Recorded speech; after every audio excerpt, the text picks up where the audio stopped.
এই গরুর বাচ্চাটা মোটামুটি আজ প্রায় 1.5 মাসের মতো কিনা হইলো। এটাতে দেখলে মনে হচ্ছে যে এটা ষাঁড় হয়ে গেছে, মানে বড় হয়ে গেছে। আসলে এর বয়স চলতেছে প্রায় 12 মাসের মতো, মানে 1 বছর পার হইছে বা হবে, এরকম একটা সময় এর বয়স চলতেছে। আহ, আর আহ, এইটা কিনছি হচ্ছে আহ, আজ মাসখানেক হলো এটা কিনা হয়েছে। আর এই গাভীটা কিনা হয়েছে আজ প্রায় 2 বছরের মতো। 30,000 টাকা দিয়ে কিনছিলাম। মোটামুটি দুইটা বাচ্চা বিক্রি করছি, দুইটাই বকনা বাচ্চা, অর্থাৎ মেয়ে বাচ্চা হয়েছিল, বিক্রি করছে। আবার এইটা হয়েছে আজ 10 দিনের মতো হলো এই বাচ্চাটা হয়েছে। তো অনেকেই বলে যে এই ষাঁড়টা নাকি ব্রাহ্মণের বাচ্চা। আসলে কতটুকু ব্রাহ্মণের বাচ্চা এই বিষয়ে আমার অভিজ্ঞতা নাই, কারণ এর আগে আমার জীবনে ফার্স্ট গরু কিনছিলাম হলস্টাইন ফিজিয়ান গরু, যেটাকে মোটামুটি 4,07,000 টাকা একটা গরু বিক্রি করছিলাম। 65,000 টাকা দিয়ে কিনছিলাম সিটি হাট থেকে, যেটা আমি ভিডিওতে দেখানোর চেষ্টা করব।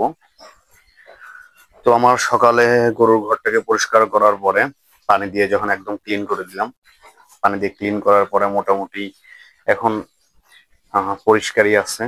তো আমরা পানি রিজার্ভ পানি ধরে রাখছি, যেটাকে সকালে খাবার দিব গরুর, এই জন্য। আর এই পাশে যে ঘরটা, এটা আহ গরু পুষবো এখন, আপাতত গরুর খাবার রাখা হয়েছে। আহ সামনে ইনশাল্লাহ গরু লালন পালন করব।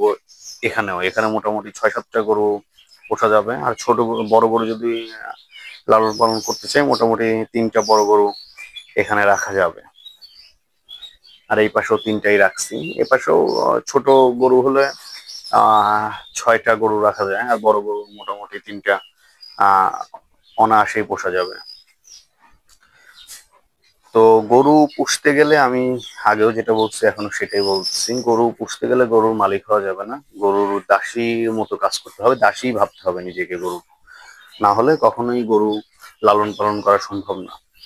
সকাল মোটামুটি 6টার ওইদিকে এসে এখানে গরুর গোবর গুলা এক জায়গায় জড়ো করতে হয়।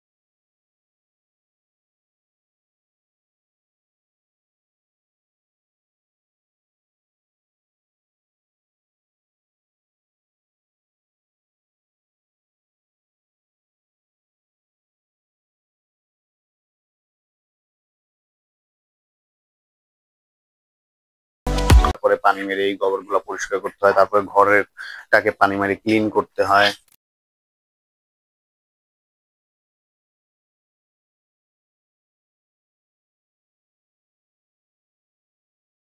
আর মোটামুটি আমরা সপ্তাহে 2 দিন করে হচ্ছে এখানে পটাশ দিয়ে ঘরটাকে ক্লিয়ার করি, পরিষ্কার করি। সপ্তাহে 1 দিন হলো গরুর গায়ে শ্যাম্পু দেওয়ার চেষ্টা করি। এই পাশে আমাদের একটা ছাগল আছে, ছাগলের বাচ্চা, মেয়ে ছাগলের বাচ্চা। মোটামুটি আর 2-3টা কেনার চিন্তা ভাবনা আছে। যদি কিনতে পারি সেগুলো দেখাবো, আর কন্টিনিউ দেখাবো। যে আমার গরুটা, এইটা হচ্ছে 1,29,000 টাকা দিয়ে কিনা এই বাচ্চাটা, 1,29,000 টাকা দিয়ে কিনা। এইটা 60,000 টাকা দিয়ে কিনা। আর এইটা তো 30,000 টাকা দিয়ে কিনছিলাম আজ 2 বছর। 2 বছর বললে ভুল হবে, আহ মোটামুটি 3 বছরের কাছাকাছি হলো এই গরুটা কিনা।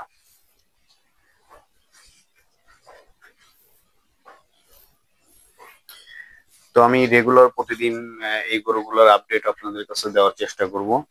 আর আমি মূলত গরুকে কি কি খাওয়াই আর একটা ভিডিওতে আপনাদের পুরোটা দেখাবো যে আসলে কি কি খাওয়ানো হয়। তো সকালে আমরা গরুর ঘরটাকে পরিষ্কার করার পরে এই যে গরুর খাবারের জায়গাটা কিন্তু একদম খালি। এখন আমরা মোটামুটি রাত্রে দিছিলাম হচ্ছে ঘাস দিছিলাম। এখন খড় দিব, শুকনা খড় দিব। 2 আটি করে খড় দিব, এরপরে গরুর খাবার দিব, খাবার দেওয়ার পরে আবার শুকনা খড় দিব, তারপরে হচ্ছে ভেজা ঘাস দিব। তো এইভাবে আর কি রেগুলার আমাদের গরুগুলোকে খাওয়ানো হয়। আর খাবারের কি কি আইটেম আছে, কি কি খাওয়াই, ইনশাল্লাহ এর পরের ভিডিওতে আপনাদেরকে দেখাবো যে গরুকে কি কি খাওয়ানো হয়।